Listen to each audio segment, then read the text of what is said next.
So what can we expect from Update 19? What's going on, guys, and welcome to another video. I'm BouseFeenux, and today I wanted to talk a little bit about what's coming in the future of Warframe.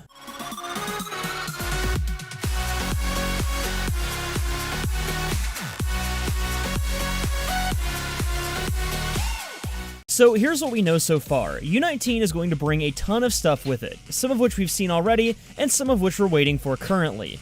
As per the first part of the update, we've already gotten Lunara, which is the new PvP mode with a sports twist and an emphasis on not killing each other. Lunara seems pretty solid, but even after receiving some updates, I'm still not sure if the game mode is a passing thing, or actually has some staying power. I think it's just too early to tell. Now, moving on, I'm not much of a lore guy, but if you go to the website Warframe is using as kind of an advent calendar to count down the content releases, you can see some pretty interesting stuff. One of the things that caught my eye are the two sentry-looking characters flanking the title of the update at the top of the page. If any of you have brushed up on your ancient history recently, you'll notice that the two staff-wielding characters look very similar to an ancient fertility idol. I'm not sure if DE intended this, but those figures are pretty iconic, and it'll be interesting to see what they actually are, and how they play into the story. My guess is that they'll be some sort of handmaiden to the queens, and that they might be a symbol of prosperity for the Grineer. Who knows, though? It's all speculation at this point. One of the things I'm most excited about is a change to everyone's least favorite Warframe mode, Archwing. During the Spectres of the Rail update, we're supposed to be receiving tons of new Archwing content here in the near future. Now, I'm with you guys. When I hear anything about Archwing, I groan and roll my eyes like the rest of you, and it's easy to see why. In its current state, Archwing is pretty much a mess. It's repetitive, boring, and a chore to get through sometimes. From what I've read on these updates, it looks like all of that is about to change, though. Let's take a look at the new game modes. First, we've got Archwing Pursuit Mode. In this mode, we'll be hunting down heavily defended Grineer ships that we'll pretty much have to dismantle piece by piece. We'll need to destroy the ship's defenses, and so on. Honestly, this sounds pretty amazing, and I think this is what people originally had in mind when Archwing was debuted.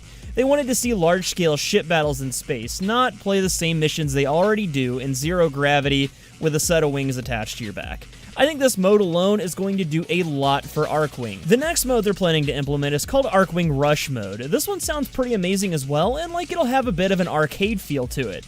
Essentially, you'll be chasing down other ships in space and destroying them within a time limit. The more you destroy, the greater your reward. To me, it seems a lot like they're playing homage to classic space shooters like Galaga with this one. I'll be really interested to see how this one plays out. Our next expectation is that Kvass will be implemented. These are the feline counterparts to Kubros, and we've been hearing about them for forever.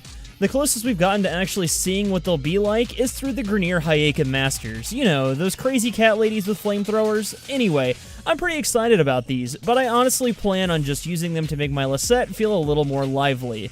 I don't typically use Kubros in battle, even though they can be fantastically OP. I just feel like they require a lot of maintenance, and I have commitment issues. Lastly, we know that the crowning update to U19 is supposed to be another quest of epic second dream quality, in which we finally learn a little bit more about the Grineer Queens. We'll see some new tile sets, and we'll maybe even learn about those weird fertility things. Possibly after TennoCon, we'll know a little bit more about this quest. I just know that the second dream was probably the best thing I had ever seen in Warframe, and honestly, just that quest was more amazing than most other games I've played.